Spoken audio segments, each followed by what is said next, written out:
చిన్నతనం నుంచే ఆ యువకుడికి క్రీడలంటే మక్కువ.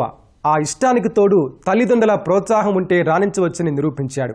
4వ తరగతిలోనే బాక్సింగ్లో కడుగుపెట్టి అనతి కాలంలోనే ఉత్తమ ప్రతిభ కనబరుస్తున్నాడు. జిల్లా, రాష్ట్ర, జాతీయ స్థాయిలో పతకాలు, ప్రశంసా పత్రాలు అందుకొని అందరి మన్ననలు పొందుతున్నాడు. ఆ యువ బాక్సర్పై కథనం మీకోసం.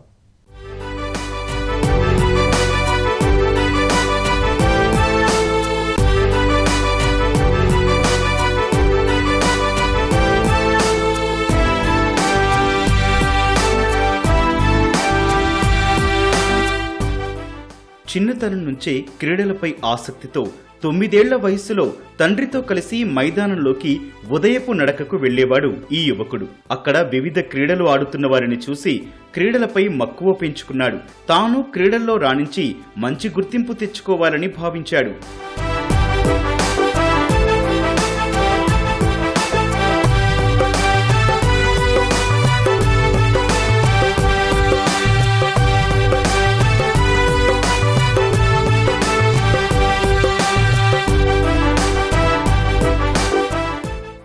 బాక్సింగ్ సాధన చేస్తున్న ఈ యువకుడి పేరు వినయ్. విజయవాడకు చెందిన ఉమామహేశ్వరరావు, బాల సుధశ్రీ దంపతుల కుమారుడు. నలంద డిగ్రీ కళాశాలలో డిగ్రీ 3వ సంవత్సరం చదువుతున్నాడు. చదువులో రాణిస్తూనే క్రీడల్లో ప్రతిభ చూపుతున్నాడీ యువకుడు.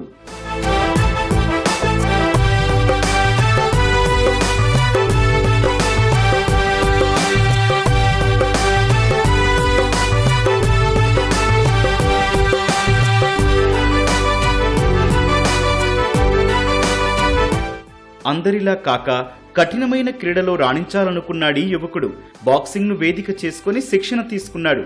నేర్చుకుంటోన్న సమయంలో దెబ్బలు తగిలినా, గాయాలైనా పట్టువదలని విక్రమార్కుడిలా ఆటలో రాటుదేలాడు.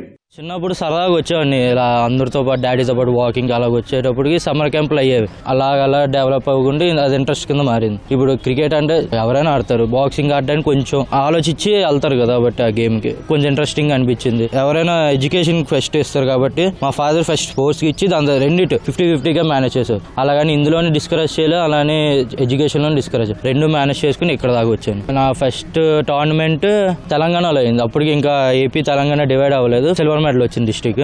మంచి ఎక్స్పీరియన్స్ అది నాకు. కోచెస్ ట్రైనింగ్ ఇచ్చి మా సూపర్ సీనియర్స్ నాకు సపరేట్ గా ప్రాక్టీస్ చెప్పి ఆఫ్టర్నూన్ సెక్షన్ చెప్పుకొని first PYKKA nationals, PYKKA state meet, RGK అవి ఆడేవాడిని. ఫస్ట్ స్కూల్ గేమ్స్ నేషనల్స్ ఢిల్లీలో అయింది. State gold medal Delhi participation. Second school అండర్-14 స్కూల్ గేమ్స్ కూడా ఢిల్లీలోనే జరిగింది. అది క్వార్టర్ ఫైనలిస్ట్. అది నేషనల్స్ క్వార్టర్ ఫైనలిస్ట్ లో పోయింది. మైదానంలో సాధన చేస్తున్న సమయంలో స్పోర్ట్స్ అథారిటీ ఆఫ్ ఇండియా గురించి సీనియర్స్ వినయ్ కు చెప్పారు. ఎంపికైతే చదువుతో పాటు ఆటను మెరుగుపరుచుకోవచ్చని సూచించారు. అందుకోసం కఠోర సాధన చేసి రాష్ట్ర స్థాయిలో ప్రతిభ కనబరిచి స్పోర్ట్స్ అథారిటీ ఆఫ్ ఇండియాకు అర్హత సాధించాడు. స్పోర్ట్స్ అథారిటీ ఆఫ్ ఇండియా గురించి మా సీనియర్స్ నాకు చెప్పారు, ఇలాగా బెస్ట్ పర్ఫార్మెన్స్ ఉన్న వాళ్ళని తీసుకుంటారు, అక్కడికి వెళ్తే ట్రైనింగ్ బాగా ఇస్తారు, ఫుడ్ అని, గేమ్ డెవలప్ అవుతుంది, ఇప్పుడున్న స్కిల్ ని ఇంకా దాన్ని 2 times పెంచుకోవచ్చు అని అక్కడ సెలక్షన్స్ కి వెళ్ళాను. ఇయర్లీ 1 time అవుతుంది. అక్కడ 8th ఎండింగ్ లో వైజాగ్ లో జరిగింది, విశాఖపట్నం పోస్ట్ స్టేడియం లో. అక్కడ మంచి పర్ఫార్మెన్స్ ఇచ్చి సెలెక్ట్ అయ్యాను. అక్కడ కోచ్ మా వెంకటేశ్వర సార్ ఉండేవాళ్ళు, ద్రోణాచార్య వాడి ఇండియన్ ఉమెన్స్ కోచ్. అయిన స్పెషల్ ట్రైనింగ్ ఇవ్వడం కానీ, గేమ్ ప్లే కిట్స్ మొత్తం వాళ్ళే ఇచ్చేవాళ్ళు. నీటి స్పోర్ట్స్, వాళ్ళ ఫుడ్ మొత్తం diet, complete diet, dry fruits ఇవ్వడం కానీ మొత్తం అక్కడ బాగుండేది పర్ఫార్మెన్స్. వేరే స్టేట్ వాళ్ళతో ఆడడం వల్ల మనకి ఇంకా గేమ్ డెవలప్ అవుతుంది. ప్లస్ మనం మాట్లాడే విధానం అదర్ లాంగ్వేజ్ లైక్ హిందీ, వాళ్ళ స్లాంగ్ అని డెవలప్ అయ్యేది. ఇక్కడ నుంచి ఇప్పుడు ఆడుతున్నాను కృష్ణా నుంచి.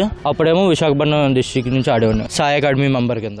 ఇప్పటి వరకు రాష్ట్ర, జాతీయ స్థాయి స్కూల్ గేమ్స్, ఫెడరేషన్ గేమ్స్ లో పాల్గొని 14 పతకాలు సాధించాడు వినయ్. ఇందులో 9 స్వర్ణాలే ఉండటం మరో విశేషం. స్కూల్ గేమ్స్ ఒక 4 ఆడాను నేషనల్స్. ఢిల్లీ, హర్యానా, రోహ్తక్, పటియాలా. ఇంకోటి ఫెడరేషన్ ఐజ్వాల్, మిజోరం, రోహ్తక్. ఇండియా మొత్తం మీద ఉన్న సాయి అకాడమీస్ అన్నిటికి కలిపి ఒక టోర్నమెంట్ అవుతుంది.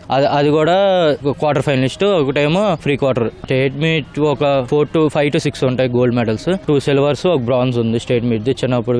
అంటే ఇప్పుడు దాకా ప్రెసెంట్ నేషనల్స్ ఒక బ్రాంజ్ ఉంది, ఒక క్వార్టర్ ఫైనలిస్ట్. మన రీసెంట్ గా ఆడిన 36 national games Uttarakhand. Overall best performance, ఒక స్టేట్ నుంచి బెస్ట్ పర్ఫార్మెన్స్ కింద సెలెక్ట్ చేస్తారు. సార్. ఏపీ నుంచి 2 సెలెక్ట్ అయ్యారు. ఆ 2లో నేను ఒకటిని. 100లో 95% commonwealth medalist, Asian medalist, Olympics qualifiers. Senior category కాబట్టి ఇయర్లీ ట్వైస్ ఉంటుంది. అది కూడా ఇయర్ ఎండింగ్. ఒకటి ఆడితే యూనివర్సిటీ ఆడాలి, లేకపోతే ఫెడరేషన్ ఆడాలి. సెప్టెంబర్లో కానీ నవంబర్లో కానీ ఉంటాయి నేషనల్స్.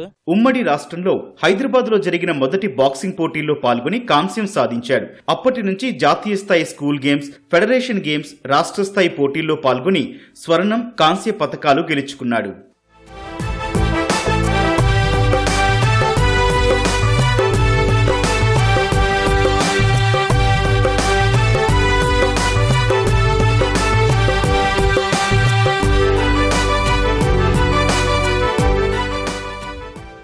చదువుతో పాటు వివిధ రంగాల్లో ప్రావీణ్యం ఉండాలని, అందుకోసమే తమ కుమారుణ్ణి క్రీడల్లో ప్రోత్సహించామని చెబుతున్నారు వినయ్ తల్లిదండ్రులు.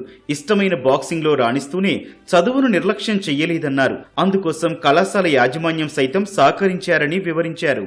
ఫస్ట్ ప్లేయర్ అనేవాడు ముందు గ్రౌండ్ చూసుకోవాలి. గ్రౌండ్కి ఏ రోజైతే అలవాటు పడో ఆటోమేటిక్గా అతను నచ్చిన గేమ్ అతను చేసుకుంటాడు. ఆ ఇంట్రెస్ట్ పెట్టి తీసుకెళ్తే బాక్సింగ్ ఆ రోజు ఎంచుకోవడం జరిగింది. సాయి సెలక్షన్ జరిగింది రాష్ట్రంలో. నేషనల్ పార్టిసిపేషన్ ఉండాలండి. అక్కడ మళ్ళీ కాంపిటీషన్ ఉంటుంది. బెస్ట్ బాక్సర్స్ ఉంటే వాళ్ళు సెలెక్ట్ చేస్తారు. ఆ సెలక్షన్ లో ఐ వెంకటేశ్వర గారు, ద్రోణాచార్య గారు అప్పుడు కోచ్. అక్కడ కొంతవరకు నడిచిన బాక్సింగ్ ఆ అబ్బాయిని ఇంకా ప్రోత్సహించి నేషనల్ లెవెల్ దాకా తీసుకెళ్లారండి. చదువుకున్న వాళ్ళందరికీ ఉద్యోగాలు వస్తే గ్యారెంటీ లేదు. దాంట్లో ఫస్ట్ ర్యాంక్ ఉంటుంది, సెకండ్. అలాగే స్పోర్ట్స్ లో ఫస్ట్, సెకండ్ చూసి ఉద్యోగాలు ఇస్తారు. చదువుతో పాటు ఆట కూడా ఉంటేనే మెయిన్ ఈ రోజులో. 30 నేషనల్స్ అవకాశం దొరికింది సార్. అది చాలా సంతోషంగా ఒక ఫాదర్కి అయితే. మార్నింగ్ 3 hours, ఈవినింగ్ 2 hours చేస్తారండి. స్కూల్ నేషనల్స్ వచ్చి 5 నేషనల్స్ ఆడాడు, 3 యూనివర్సిటీస్ ఆడాడు. అసోసియేషన్ టోర్నమెంట్స్ నేషనల్స్ ఏమో 2 నేషనల్స్ చేశాడండి. 38 నేషనల్స్ కి సెలెక్ట్ అయ్యి వెళ్ళాడండి. బాగా ప్రాక్టీస్ చేసేవాడు వినయ్. సీనియర్స్ కి యూనివర్సిటీకి కూడా కఠోర ప్రాక్టీస్ మొదలు పెట్టారండి. అది ఈసారి కంపల్సరీగా యూనివర్సిటీలో కూడా మెడల్ సాధిస్తాకి ప్రాక్టీస్ చేస్తున్నారండి. బాక్సింగ్ లో జాతీయ క్రీడాకారుడిగా గుర్తింపు తెచ్చుకోవడమే లక్ష్యమంటున్నాడు ఈ యువకుడు. సాధనకు సరైన సదుపాయాలు కల్పిస్తే మరింత మంది యువ క్రీడాకారులు వెలుగులోకొస్తారని బాక్సింగ్ కోచ్లు తెలిపారు.